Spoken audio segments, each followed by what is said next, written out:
Get 3 coffins ready, kid, because our latest podcast, Make My Day, is venturing off into the wild and sprawling frontier that is Clint Eastwood's career.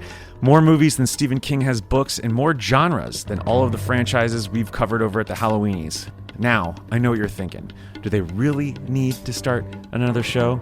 Well, to tell you the truth, in all this excitement, I kind of lost track myself. But being this is a podcast, the most powerful medium in the world for pop culture conversation, and Clint's output is infinite, you've got to ask yourself one question. Do I feel lucky? Well, do ya, punk?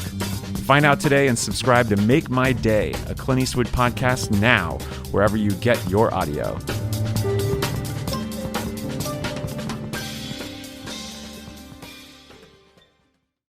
Hello, everyone.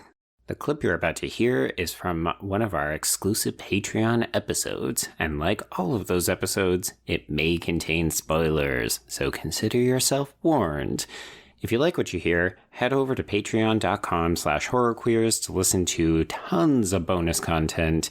And now, without further ado, here's your exclusive Patreon clip. Also fun, this is the first time that we actually get the name of the company, because you remember that they only just had the symbol, and it was called the company, but this is actually naming it Weyland-Yutani. Damn, James Cameron was really like, I'm going to fill in some of these gaps that the first one didn't give me.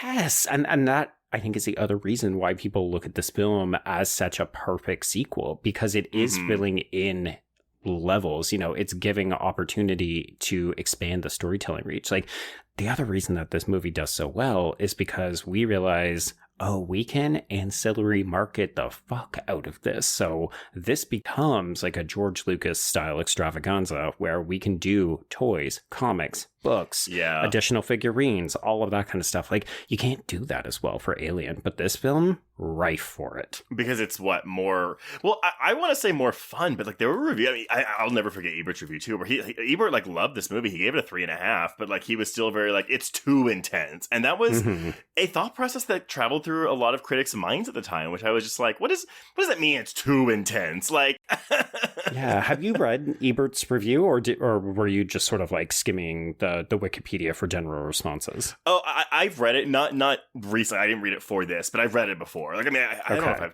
know if I told you this, but like, there was a time when I was like really like getting into film. I mean, I was always into film, but I was really like trying to broaden my film knowledge, and a lot of that included with every time I watched a new movie, I was like reading as many like contemporary reviews for it as I could. Right. Which, folks, by the way, if you are ever interested in getting into film criticism, that's like step number 1. Read as voraciously as you can, because it'll give you a sense of like, here are the things that people pick up on and how they write about it, and then you can develop your own personal style. So good on you, Trace. But why did you ask if I had read his review?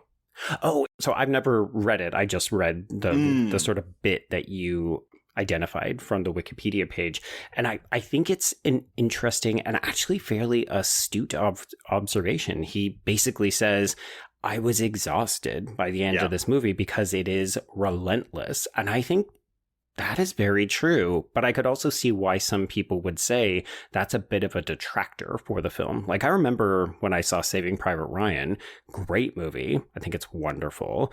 I literally had to go home and take a nap because I was so emotionally exhausted from watching that film.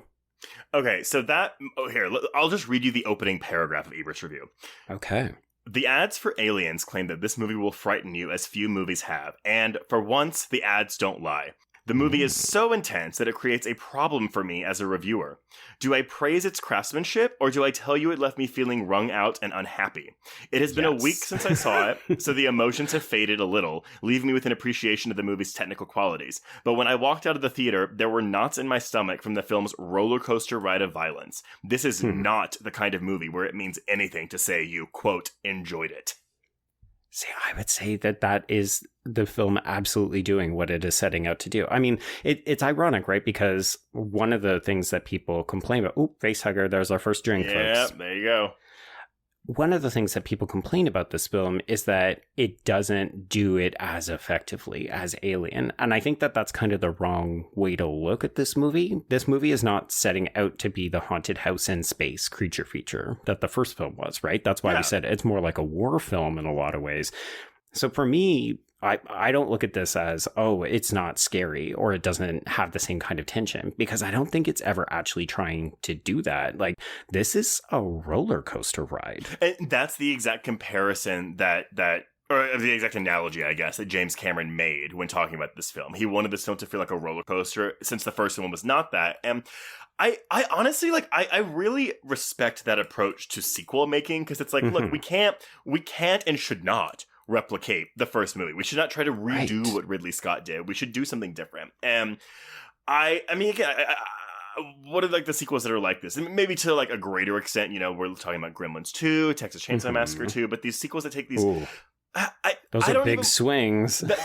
I wouldn't call Aliens a big swing, because it still feels like it's related to the first movie in a way that... A lot of similar narrative beats, as I think you already identified.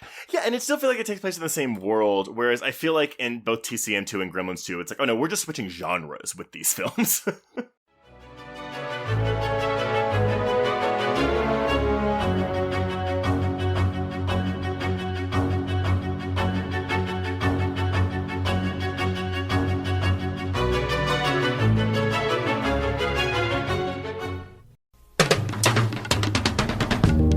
Get 3 coffins ready, kid, because our latest podcast, Make My Day, is venturing off into the wild and sprawling frontier that is Clint Eastwood's career. More movies than Stephen King has books, and more genres than all of the franchises we've covered over at the Halloweenies. Now, I know what you're thinking. Do they really need to start another show? Well, to tell you the truth, in all this excitement, I kind of lost track myself. But being this is a podcast, the most powerful medium in the world for pop culture conversation, and Clint's output is infinite, you've got to ask yourself one question. Do I feel lucky? Well, do ya, punk? Find out today and subscribe to Make My Day, a Clint Eastwood podcast now, wherever you get your audio.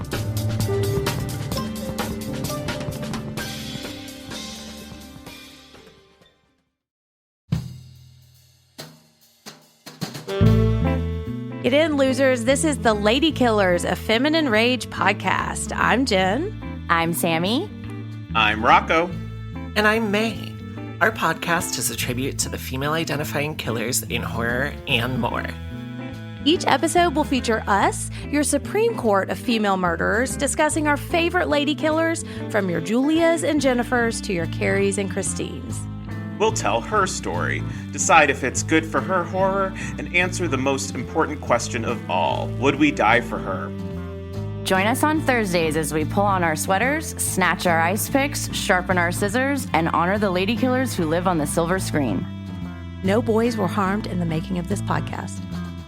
Yet.